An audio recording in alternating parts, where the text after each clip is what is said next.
Well, hey there everyone. I'm Kaye here on my homestead in Tennessee. Welcome to all my new subscribers. Thank you so much for joining my late bloomer community. I have a very special group of people who have followed me for a very long time. I am coming up upon my 14th anniversary for late bloomer on YouTube.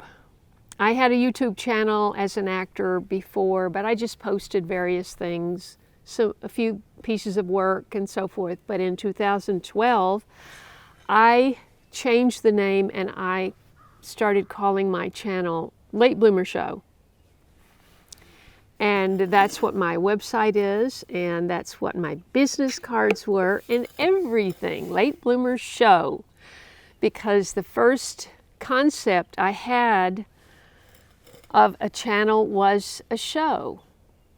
And I made short videos that were very polished because I had a production team who worked for very little money.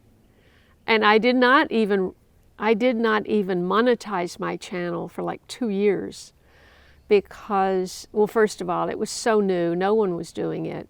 And I wanted people to fall in love with me and my content before mucking it up with ads. But you got to get real at some point. You know, it's a lot of work. And if you don't have sponsors and you don't have brand deals and you don't have merch, you're kind of relying on that ad income just to keep things going. And what I do here requires a lot of help, which I have to pay for. So that's my own thing. I wanted to do it because I had such a little space in California. And I had one helper once a week, and I gathered up all the hard jobs.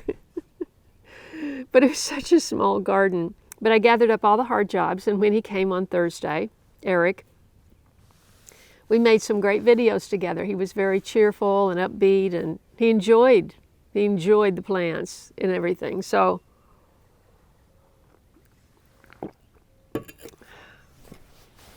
then everything changed in 2016, and I had to do everything myself and make more videos and longer videos, etc. So all the help went by the wayside. And of course, when I came here, it's such a big place to do anything, and I mean anything. Build raised beds, because I'm on a hill. Building those raised beds was an absolute, you have no idea. Because the hill doesn't just go down, it goes down that way and down that way. So it is challenging. They're built. They finally all got finished and they're built, but boy, that was something else. So gardening on a hill is challenging.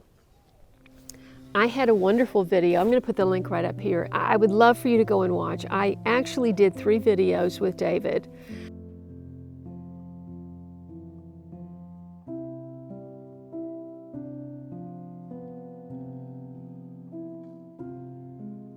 And that was David Hamilton in Topanga.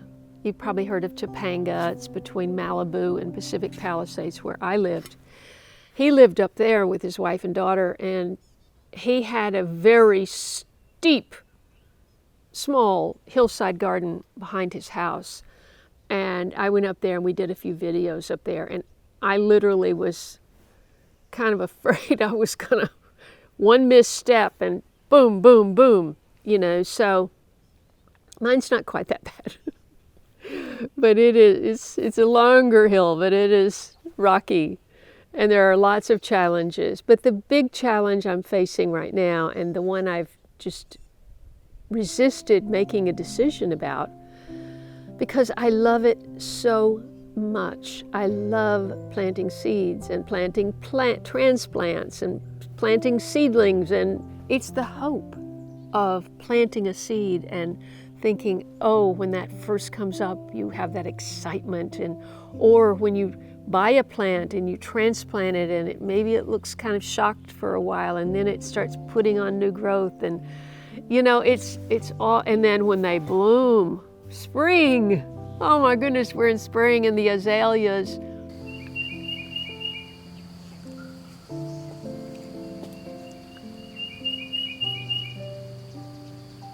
These coral azaleas were here before I came, and they're absolutely mouth-watering stunning. And right now is the best time. And usually what happens is we get like a tornado warning and a strong thunderstorm right after they reach their peak, and then they're decimated. That hasn't happened yet, and they've been full on for 2 days now.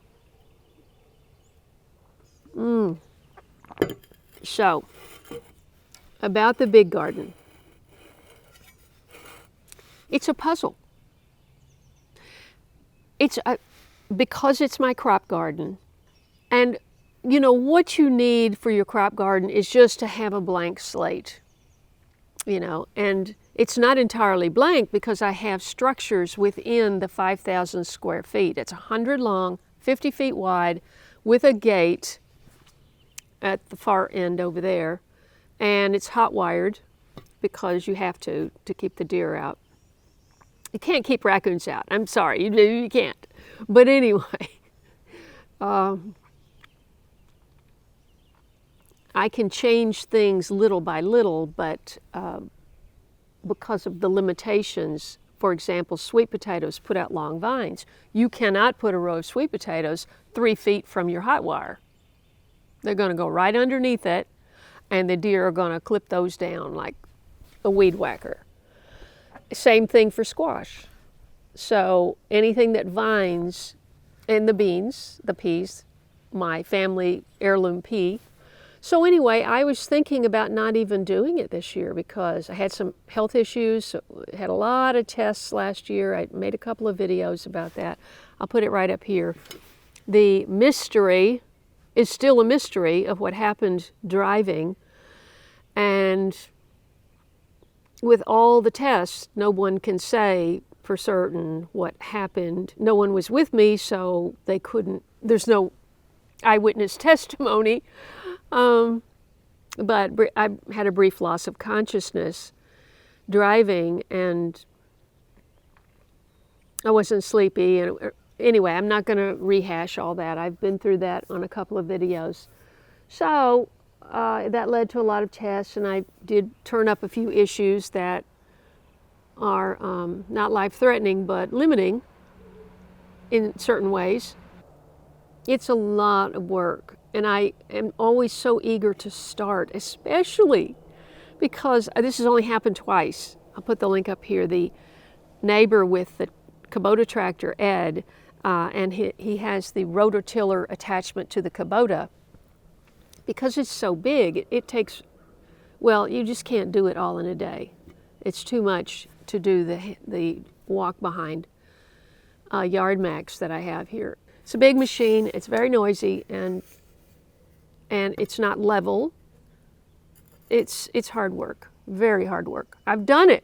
I did it in 22. So I just don't know if I should even be doing it, but here's the dilemma. If you don't do it, after spending 21, 22, 23, 24, 25, and part of 26 building soil in an otherwise rocky, weed, grassy area, you know, we use a silage tarp to kill all that, but, oh my gosh, I'm already out of time. Okay, I'll talk a couple more minutes and that's it. But I don't know if I should do it, and you know, I think I don't want to think about something happening to me, but if it did, my papers and all the work I've done all my life, you know, my photography and writing, and nothing is nothing is organized. I mean, yeah, I have my digital files of all of my videos and all of that. I've got scads of external drives of material, and I even wrote a screenplay. I've got that on my computer somewhere, you know, and my goodness, so many things that need my attention, and I was hoping for a big, long winter of nesting so that I could just focus on that. I don't know what happened to winter. We had an early spring, got hot, and then we had the ice storm, and then it got hot again. So it's just like, now it's perfect. Now you come out in your earthing shoes and you just want to be out here all day. No sunglasses, just taking it all in. But yeah, I'm not sure what I should be doing. My mother was fortunate.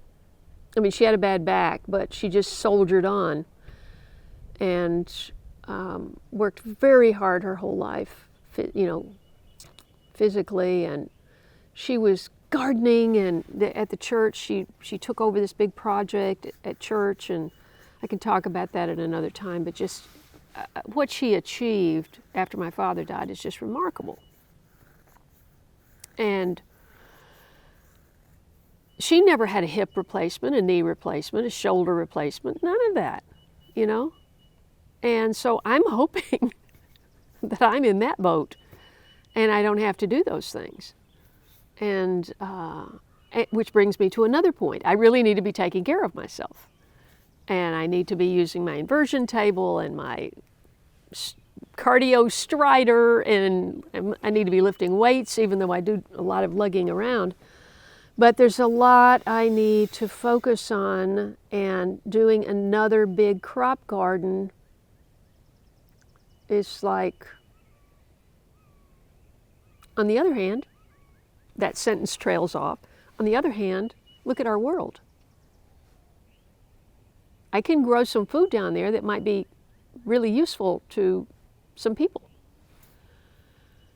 So it's tough. There needs to be 3 of me. Well, at least 2. The one of me to go in, because can you imagine my son coming in and just going, from the handmade clothes to my art collection, to my button collection, to my screenplays, to my photography, and thousands of negatives, and oh my goodness, slides going back to the 70s. Daryl and I were just talking about this the other day. He has all these slides from all these trips he took, and he has them on the Kodak carousel. Well, his Kodak, he hasn't had it out in at least 10 years. So he doesn't know if it works. But when I got my Kodak projector out, it died on me, and this was I was doing darkroom work. So this was in the late 90s. So 25 years ago, my Kodak projector died on me, and I could probably find another one. And we could have a night where we look at all of our old slides from where we've been and all that. It'd be fun. And as he pointed out, and that'd probably be the last time he looks at it, because, he didn't have any kids, and there's nobody to leave his stuff to, and so it's like, and young people, they don't want all my stuff. It's going to be given away or sold to somebody. So why not start getting rid of that, now? But I've got a homestead, and a lot of this stuff I use all the time just to keep things going. So as you can see, it's a huge dilemma. And I just jumped right in and started planting seeds down there, because I trailed off on this before, because my neighbor Ed, he came and tilled that whole garden down there. And it's like a painter with a blank canvas, and you go, wow, I'll put beans here. And I wasn't even going to grow okra. I'm growing 2 kinds, burgundy and green. And I thought, well, I've got to grow peas, my family's heirloom peas. It just hit me when I was planting the peas. What happens to my family heirloom now? The uncle that gave them to me has stopped gardening. Maybe he knows of some other nephews or some young people that are still farming. I've given them to people. I've sold them too also. So hopefully somebody will carry it on. but can't take anything with you, you know? It's like, okay. Well, if you have any thoughts for me, especially if you're long time, or if you're new time, maybe you have a fresh perspective. I have to decide, you know, what to do. I have already started planting that, because if I don't, it will be covered in crabgrass, and it will take another 2 years to recover that.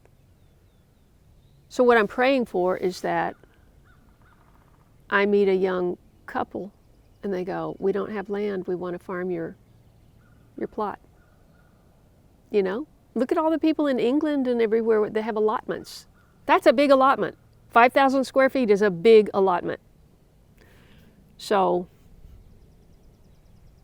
I would love to just see it continue while I'm here, you know, but I don't think I can do it all, because I've got all this other, I madly took on 2 more gardens last year. I don't know what I was thinking.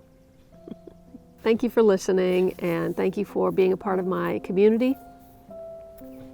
God bless you, and I'll see you in the next video. Salvia, wild bergamot, bee balm, dianthus, I think, garlic chives, Shasta daisy, anise hyssop, more dianthus, reticulated iris, more Shasta daisy, more garlic chives, and a lot of weeds. What do you think, Spot?